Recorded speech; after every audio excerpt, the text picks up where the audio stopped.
You arrive in Rome for the first time just after sunrise, and nothing could have prepared you for this. You have traveled from a small town in the Italian countryside, and you have never seen a city before. The road beneath your feet is perfectly flat stone, and it stretches in a straight line all the way to the city gates. The gates themselves are enormous, taller than 10 men stacked on top of each other. You pass through, and the city swallows you whole. The noise hits you first, a wall of sound unlike anything you have ever heard. Carts and wagons are banned from the streets during the day, so they all moved through the night, and the streets are still echoing with the memory of iron wheels on stone. Thousands of voices layer on top of each other in every direction. The smell is the second thing.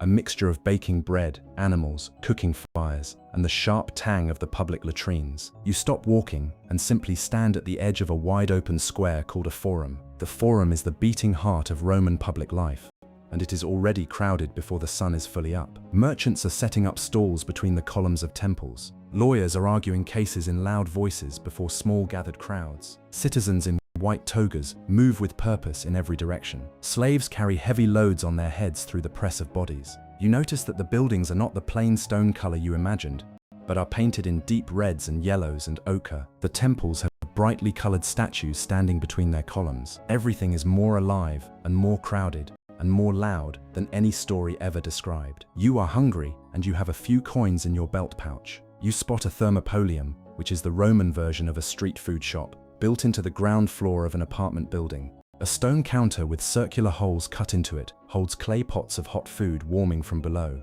You point at what looks like a lentil stew and hold out your coins. The man behind the counter takes two and hands you a small clay bowl and a piece of flat bread. You eat standing at the counter because there is nowhere to sit, and no one seems to expect otherwise. The stew is thick and heavily spiced with cumin and garlic, and it is the best thing you have eaten in 3 days of walking. Around you, Romans eat quickly and move on, as if stopping too long is itself a kind of failure. After eating, you wander deeper into the city, following the widest streets. You pass a public fountain carved from travertine stone, water flowing constantly from a pipe in the wall. People fill clay jugs and amphorae from it, and children splash in the overflow. Rome has 144 public fountains, fed by aqueducts that bring fresh water from the mountains. You have heard of aqueducts, but this is the first time you have truly understood what they mean. You turn a corner and nearly walk into a procession. A priest in white robes leads a small group of attendants toward a temple,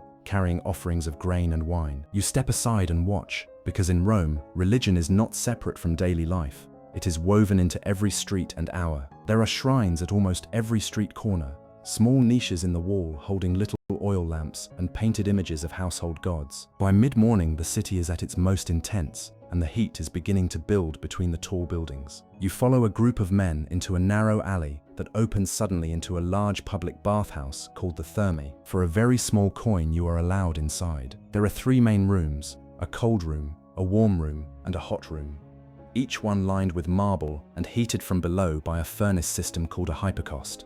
Romans come here not just to wash, but to meet, to gossip, to conduct business, and to spend the whole afternoon. You sit in the warm room and feel the tension of 3 days of travel begin to leave your shoulders. A man beside you introduces himself as a grain merchant from Ostia and asks where you have come from. You talk for longer than you expected, because Romans are curious people, and this man especially has opinions about everything. He tells you that Rome has 1 million people living inside its walls. 1 million, a number so large you cannot picture it, in a world where your whole hometown has perhaps 200. You emerge from the baths in the early afternoon, feeling cleaner than you have in weeks. The city has quieted slightly as Romans observe the midday rest called the Meridiana. Shutters are pulled closed on the upper floors of the apartment buildings called insulae. The insula rise 4 and 5 stories above the narrow streets, laundry hanging between them. You look up at the top floors and think about the people up there, paying less rent the higher they go, farther from the fountains and closer to the heat. In the afternoon, you find your way to the Circus Maximus,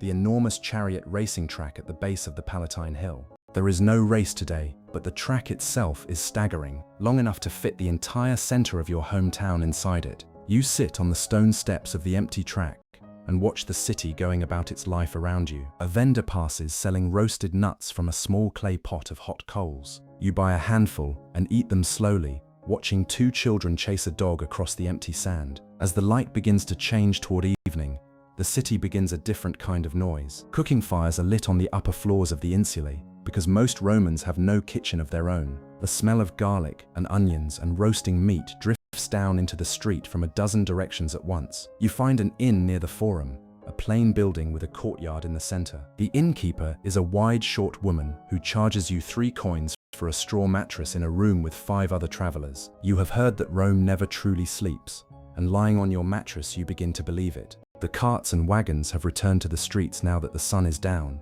and the iron wheels grind constantly on the stone road outside. Voices and laughter come through the walls from the tavern next door. Somewhere above you, someone is arguing about the price of wine. You close your eyes and try to let the city wash over you. Tomorrow you will find the person you came here to find, the cousin who has been in Rome for 3 years and knows how everything works. But tonight you are simply here, one more anonymous body in a city of 1 million, arriving in the greatest city the ancient world has ever built. And the noise, you realize, is not something that will keep you awake. It is something that will carry you forward.